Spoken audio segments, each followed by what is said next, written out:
Ladies and gentlemen, as we welcome the Starlings displaying for us today, Tom Castles and Michael Pickin.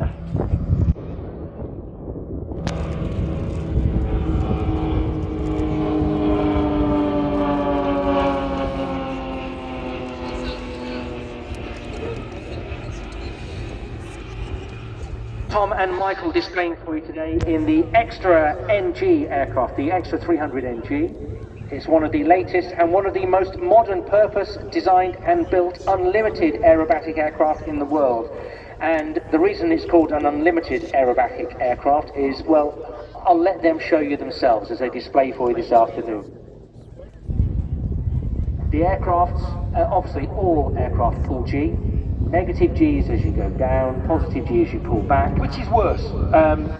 Negative, because that's where all the blood rushes up to your head. Oh, okay. Positive, all the blood rushes down to your feet. Here they come in, and the G limitation on the Extra 300 NG is 10 G.